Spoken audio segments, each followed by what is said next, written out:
Okay, this is the second of three presentations about safety and liability, and it goes into professional practices, for lack of a better term.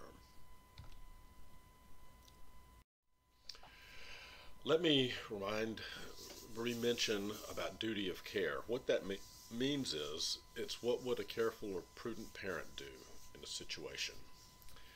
Um, and that's very obvious what would be something that you would do.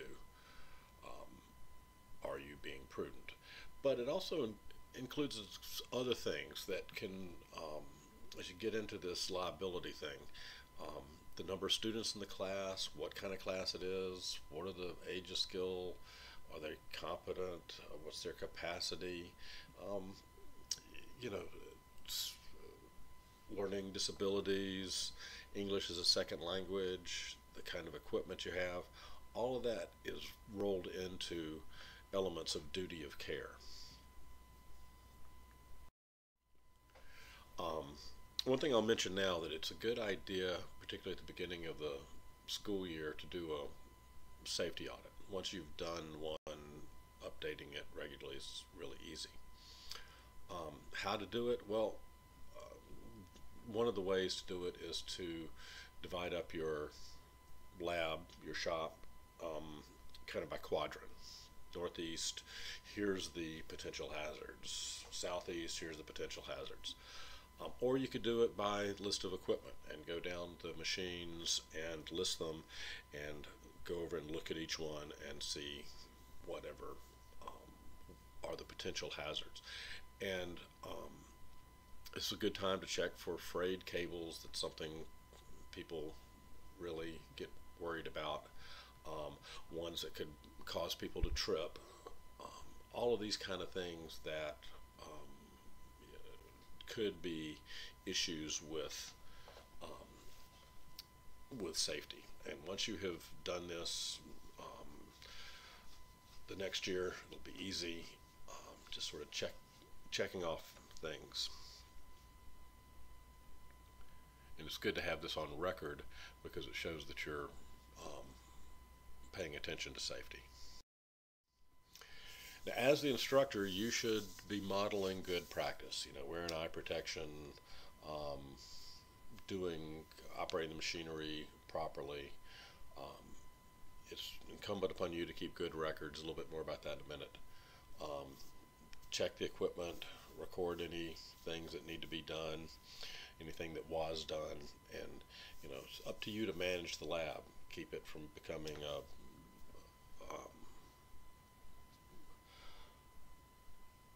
rat's nest. Keep access to everything. You should be assessing the risks. The third presentation is going to go into some specifics about designing the class and some ways that you can do that. So I won't go into that here, but these are responsibilities that you have as an instructor. And I've said it before, if students are under 18, it's very straightforward what you have to do. There's 3 steps. Give the instruction, show that they got it, and keep records that they got it. If they're over 18, you really have to do the first step. So if any of you move into community college work, this gets a little bit easier. And of course, no matter what you've done with these records and how well you keep them, you still have to maintain the equipment. Okay, let's go in a little bit more detail about giving instruction on the equipment. There's great resources out there with YouTube.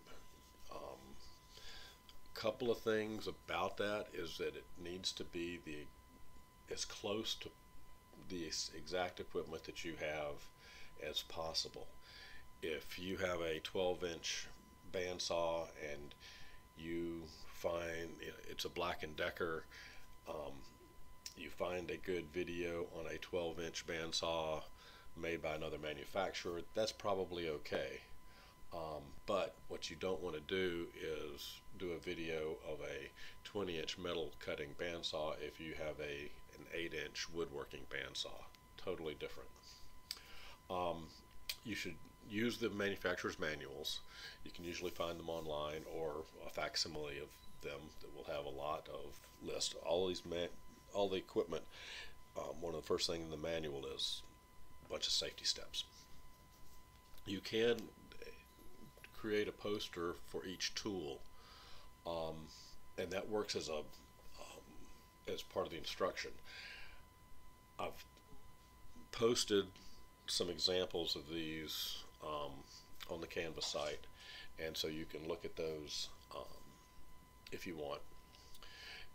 Those are nice to have, but they probably are not something you want to do right away, but you might find a student who would be interested in making them for you. You have to make sure that all students receive the instruction. And so, as I mentioned before, if a kid is absent one day, you got to still make sure that he gets that instruction on that piece of equipment. And then you got to give them a test and prove that they have understood it. Now, we're going to go in a little bit more specifics about how to write a safety test. And I have posted some examples of some woodworking safety tests and an example of woodworking safety tests online. And since that's sort of the big, scariest part, those machines for junior high and high school students,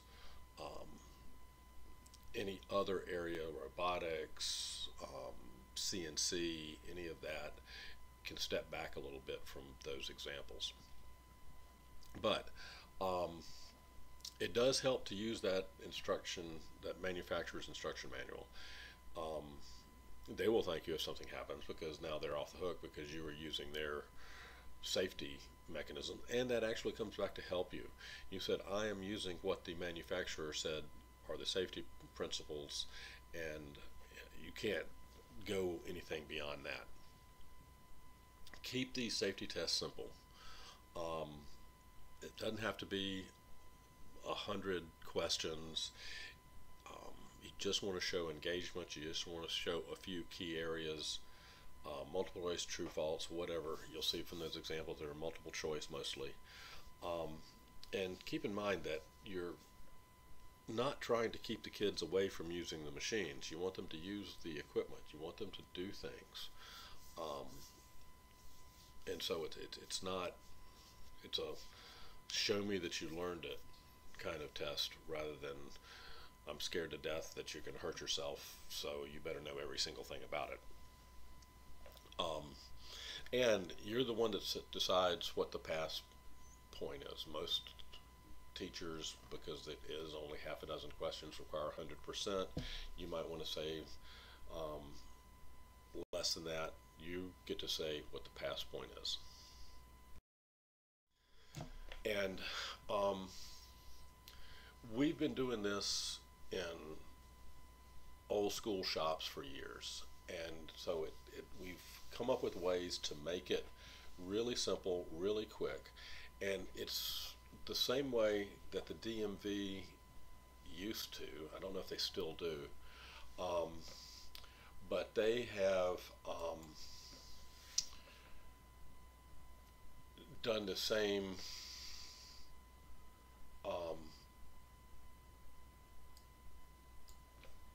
same sort of method, whereas that you make your test, you laminate a copy so that it matches exactly, and then you punch out a hole where the correct answers are, and you can then lay it on top, run a marker down it, find out whether they've passed or not. If not, you use a different version for the next time out. I have put examples of that also online that you can look at. I modified the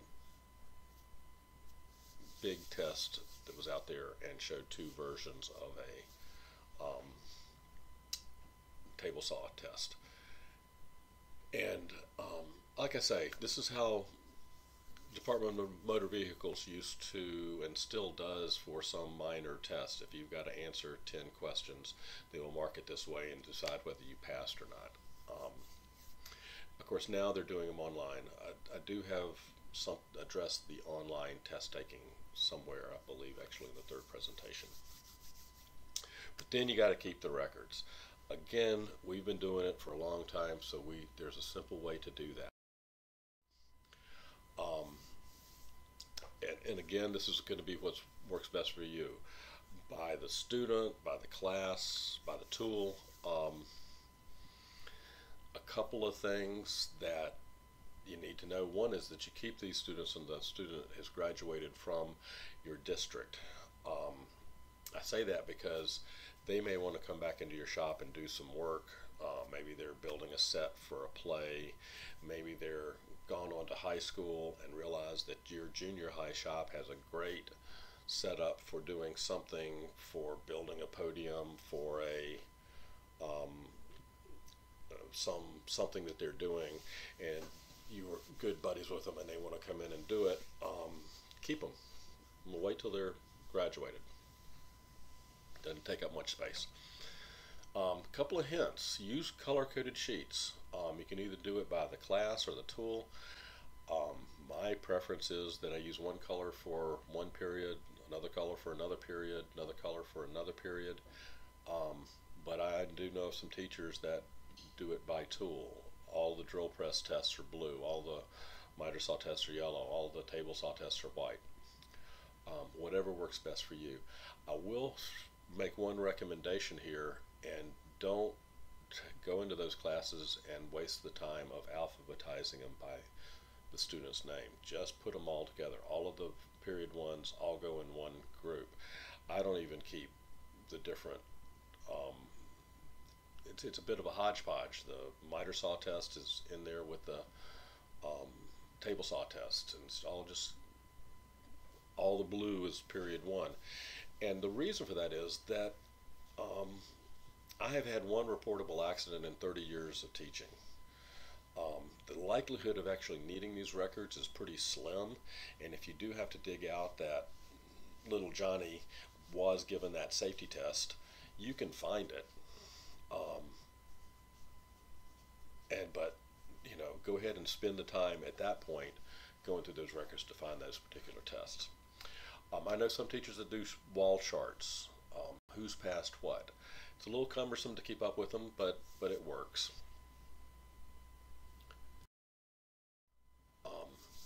Now, the question always arises as to what piece of tools and equipment do I need to give safety tests for. You're the professional, you're in charge, and particularly after you finish this credential, your judgment of what's necessary is perfectly valid.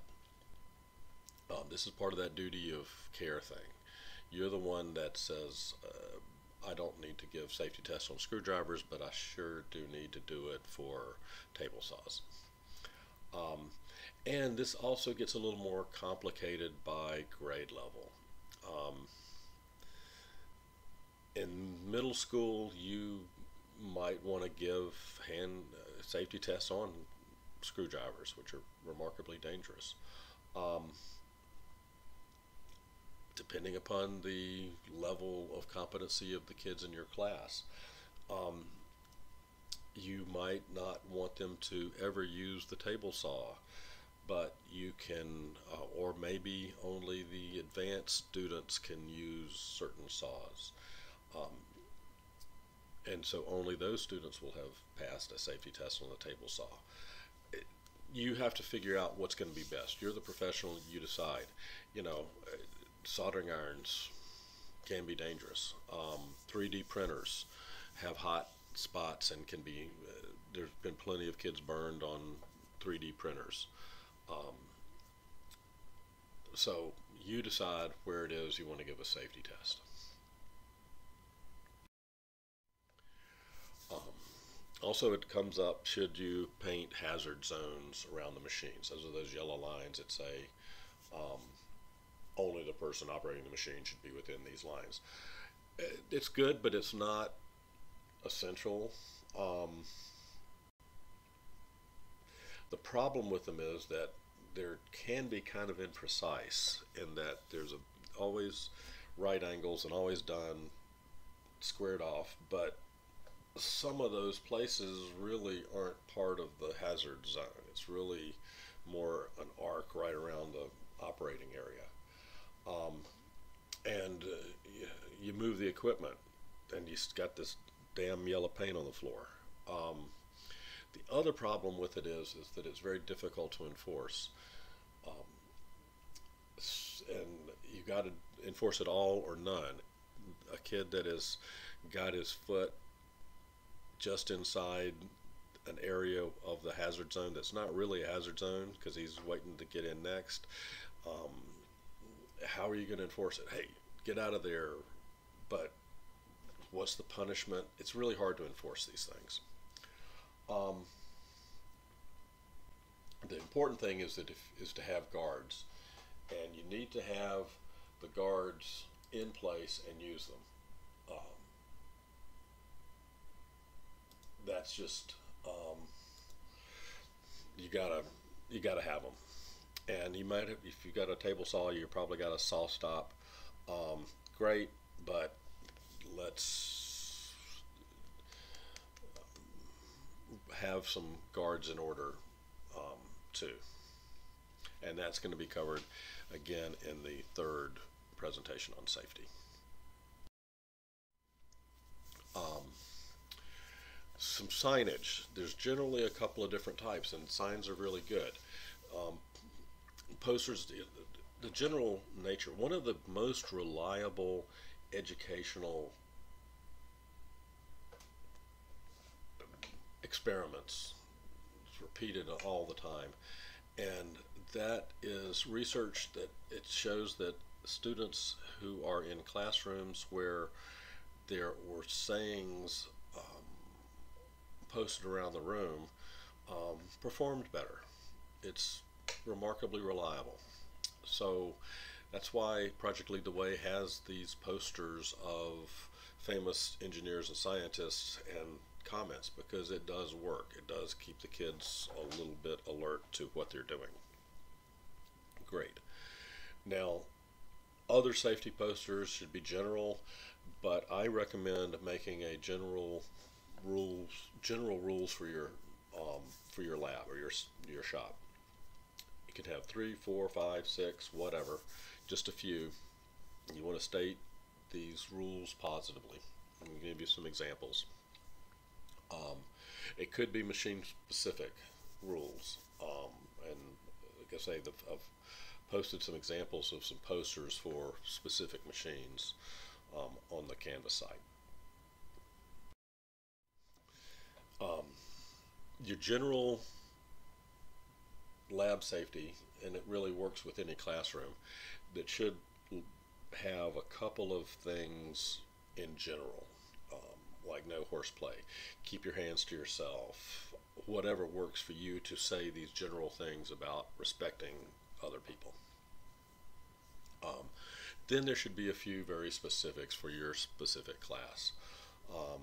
If it's a computer class, don't beat on the keyboards too much. Go to only approved websites. Short sleeves if you're in a wood shop, long sleeves if you're in a welding class. Things that are specific to your shop. And the last one should refer to the authority of the teacher. When in doubt, you are the person that decides what's should be done or not be done. Well, let me show you an example. On the left side, the 5 simple rules. No horseplay, use tools as instructed, no web searches unless approved, or you're responsible for your safety of others, and refer to the teacher if you have. That's got those things there. There's a couple of cautions about a couple of those things, though.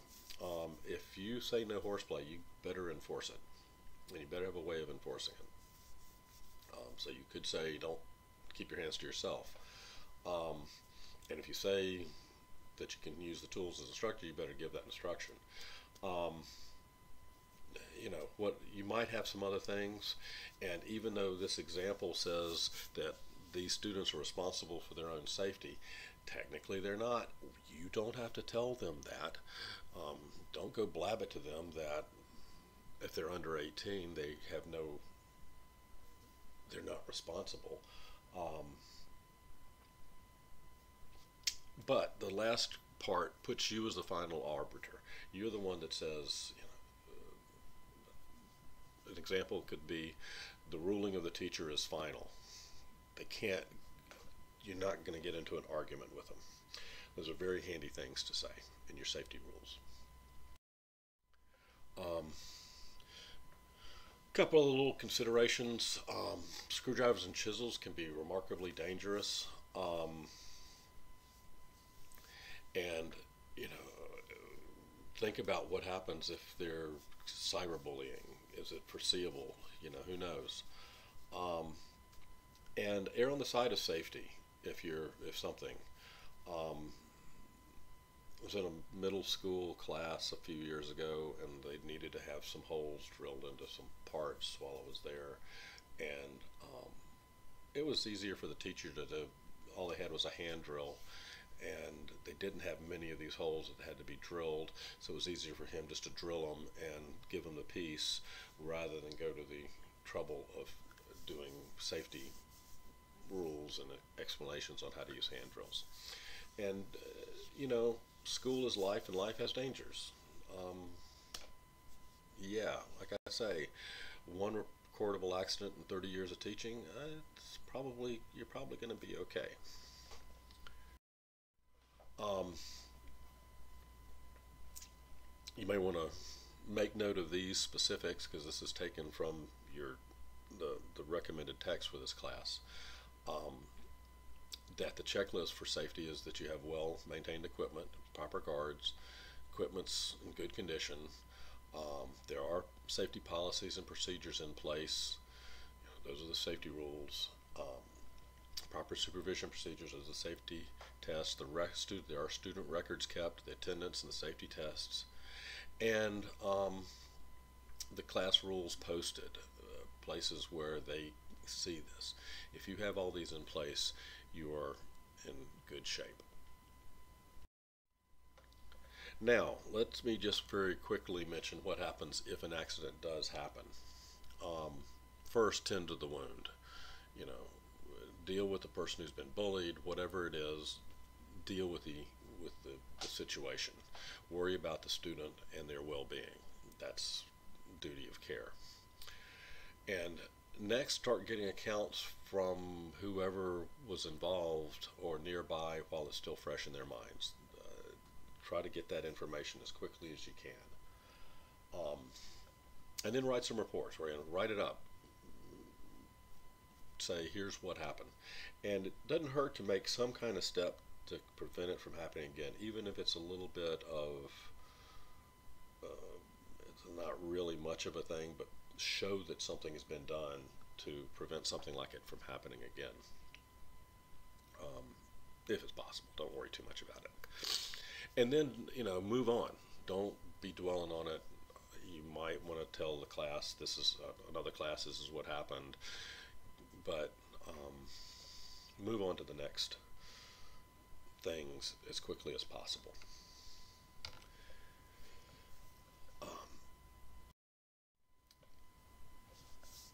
Now, if there is a problem that really goes into potential litigation, a lawsuit, tort law, there's 5 elements for it to go for liability.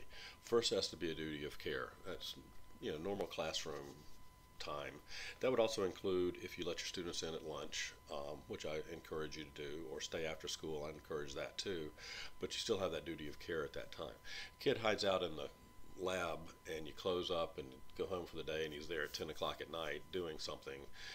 You do not have a duty of care for that. That kid gets hurt, he's on his own. But you have that duty of care, and there has to be a breach in that duty of care. Something has to have gone wrong in the policies and procedures that you've put in place. And there has to be some kind of damage from that breach. If any of you have ever welded, you know that the first time you strike that arc, you just about want to pee in your pants because it's really frightening. That frightening is not damage. Skid being scared doesn't rise to the level of being damaged unless there is something that's going to be a lifelong problem. Um, and so you got to be able to define what that damage is from that breach. And it has to have a reasonable foreseeability. Again, this is a legitimate legal term. And that example that I used in the previous PowerPoint about the kid who um, lost control of a pencil in a drafting class and hit another kid a few rows over in the eye.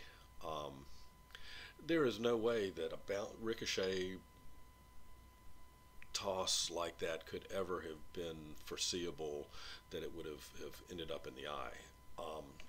And I don't know whether it got the blunt end or the right end.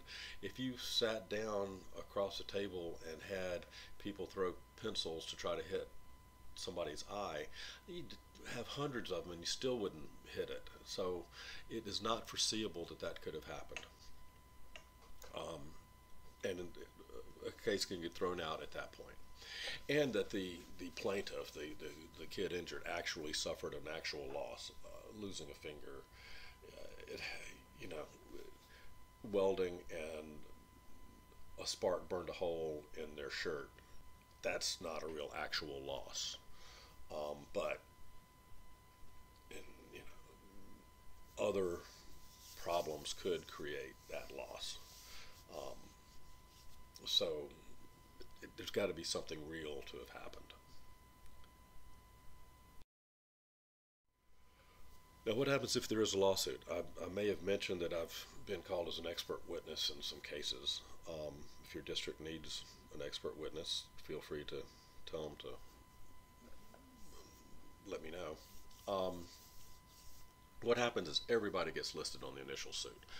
The principal, the vice principal, the teachers, members of the department, teachers in the next building, um, the manufacturer, the cheerleaders, everybody just gets put on this list. Now, the second step in court, most of those are eliminated.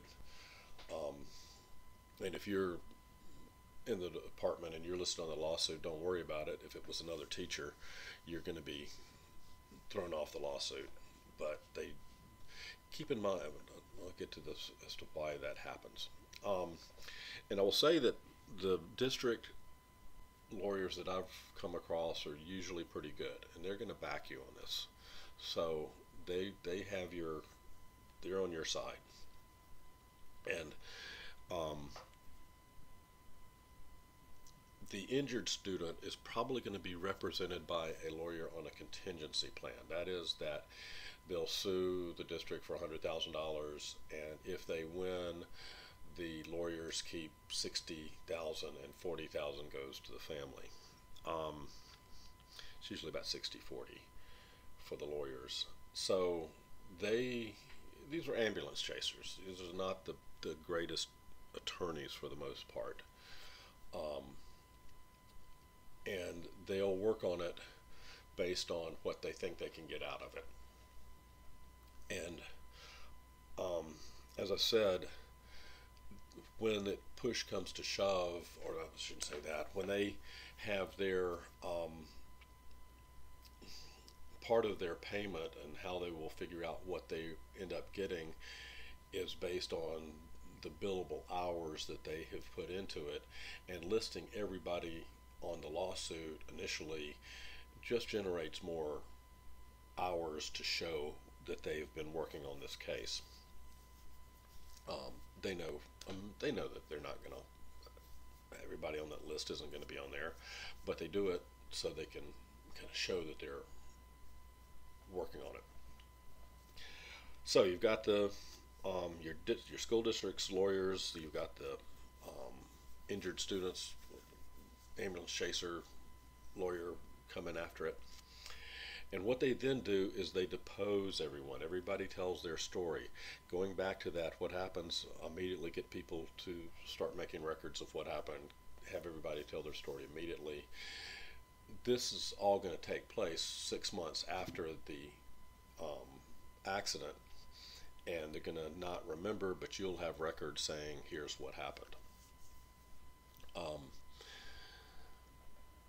This is also billable hours for everybody involved, and it starts turning up money because these depositions are very formal situations. The last time I was an expert witness, I was given several loose leaf binders with the depositions of the people involved, and it took me 2 or 3 hours to read through it till I got to the point where, oh, here's what happened. Finally, then I stopped reading because I knew exactly what had happened, and I had the information they were looking for, and in this case, I called them on Monday morning. I'd read this while I was on an airplane, and on Monday morning I called and said, no, the teachers would never teach this particular type of cut that this kid did, and the person that you really are, the student teacher that you're looking for is so and so, and he lives and works in some certain area right now. Called him that Monday morning, and Wednesday afternoon I got a call back saying the case had been settled and asked me to send my bill for my time, because that got dismissed. They got all the information they needed. They immediately could say that this was a frivolous case, and yeah, the kid did lose a finger, but he did something he shouldn't have done. And it's usually in that mediation. What's required is that before it can go to court, it has to be, you get both parties in separate rooms, and mediator goes back and forth and sees if they can settle, and everybody can be happy. If it gets to that point, it probably settles there. It's actually rather fascinating, but you don't want to be involved in it. Don't have something happen just so you can see what goes on with it. Okay. Next up is going to be some more specifics about how to make your classes safe, and a little bit of how OSHA sees it.